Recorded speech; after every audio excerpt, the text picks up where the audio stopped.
I'll say one more time. Good morning. Good morning. Thank you so much for being here this morning. Before I get started, I want to introduce two people that are very special to me and important in my life, and that's my young bride of 31 years, Paula, and my son of 18 years, Daniel.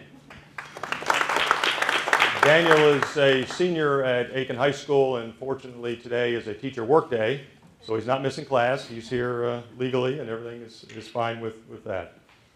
Our other son, Matthew, or Matt, as many of you know him, is not here, couldn't be with us this morning. He is working hard doing this thing for Congressman Wilson in D.C., so I know he's thinking about us. I just got a text 5 minutes ago, so good luck, and we'll be anxious to talk with Matthew after all this is done.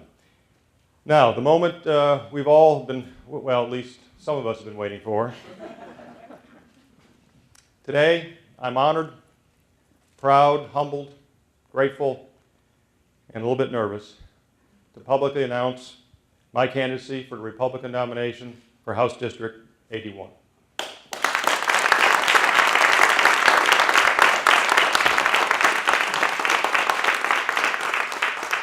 Thank you. Thank you so much. I know many of you, when you first heard the news a few days ago, or maybe a few weeks ago, as the rumor was circulating throughout Aiken, you probably thought, really? Why? Even members of my own extended family had a similar reaction. Well, the short and not so politically correct response to that is, I'm running because Don Wells is not. I've always thought that this point would occur sometime in my life. I've always been interested in making a run for public office, but I didn't know if the timing would work out for me.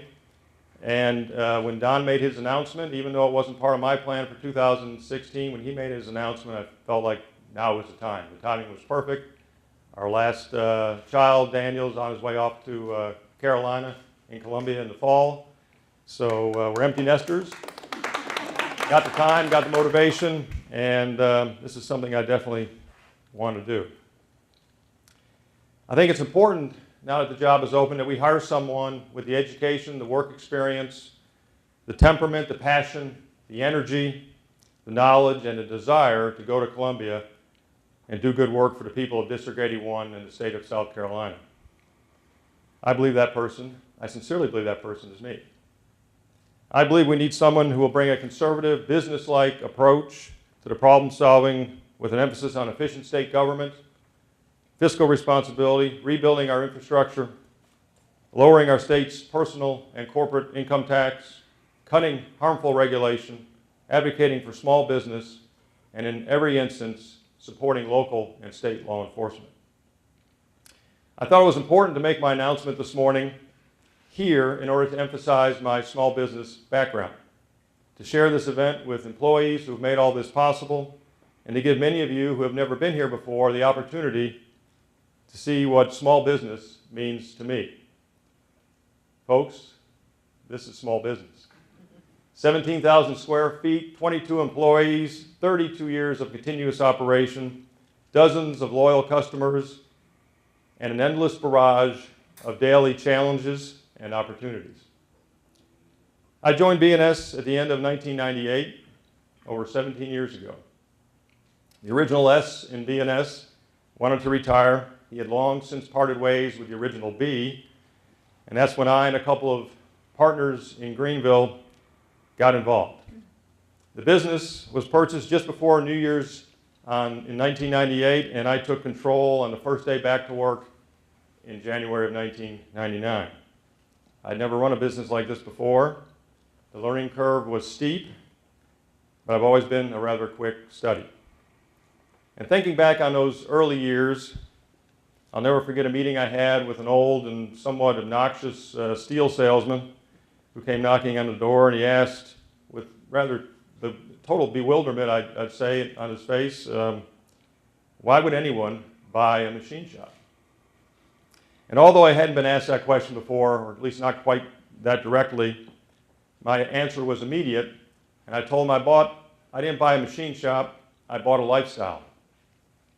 You see, after graduating from the College of Charleston, I spent 6 years flying around the world with the U.S. Air Force, a great and rewarding experience, but I was gone for most major holidays, most every family event, and was on nuclear alert for the first 3 Christmases that Paula and I were married. And then after a couple of years post-Air Force working for a defense contractor, I spent the next 6 years in a business startup mode trying to bring a new and innovative hospital bed to market, working 6 to 7 days a week, thinking about this product 24/7, and another great experience, but not quite the right lifestyle. So after all that, I was ready for this. This was an opportunity to be home every night, an opportunity to be a Cub Scout leader, T-ball, baseball, and soccer coach, and an opportunity to be there every step of the way to see my 2 boys grow into fine young men they are today. It hasn't been easy. Small business is tough. It can be scary, exhausting, and when it doesn't go well, as is so frequently the case for some folks, heartbreaking. As an owner of a business like this, you're on call 24/7, and when the phone rings at 2 a.m., it could be a customer, the security folks advising you that the alarm has tripped and the police are on their way, or even a distraught employee. But I and the organization have survived and thrived, and I've learned a lot along the way about what works and what doesn't, about how decisions made in Columbia and Washington can impede business growth, frustrate and discourage a business owner, and crush an entrepreneur before he or she even gets started. I want to take that knowledge and experience to Columbia to fix our roads, improve our educational system, balance our books, make wise and thoughtful decisions with your money, and create a business-friendly environment that will enable our region and our state to compete and win the next Bridgestone, BMW, Volvo, or Boeing, and the jobs that they bring with them. Because, folks, it's all about the jobs. And to fill those jobs, we need a workforce with the necessary education and training. Our secondary school and technical college systems need to focus on preparing our young people for the high-skilled technical jobs of today's economy. We can do a lot right, but if we don't have a vibrant, growing economy that creates high-quality jobs and a workforce trained for those jobs, we won't be successful. And I won't be successful in this campaign without a lot of help.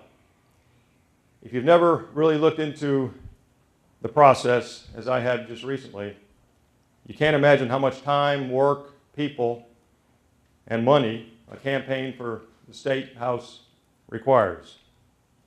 It's truly amazing and at times a bit daunting.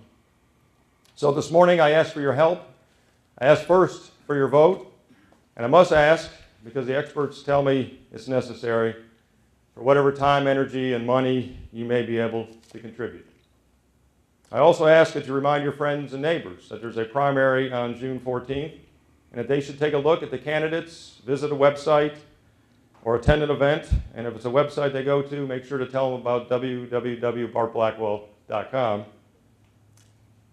and tell them to show up and vote. I hope that vote is for me. I want to thank you again for attending this morning. I hope you'll take a few more minutes out of your day to walk through the shop, get a feel for B&S Machine Tool. We have some machines running. Others are idle due to safety concerns, and we've suspended all welding operations this morning, so no worries about the eyes.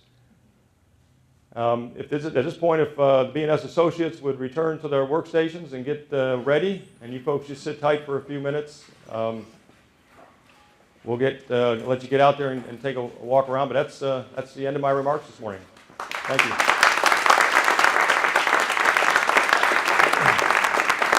Does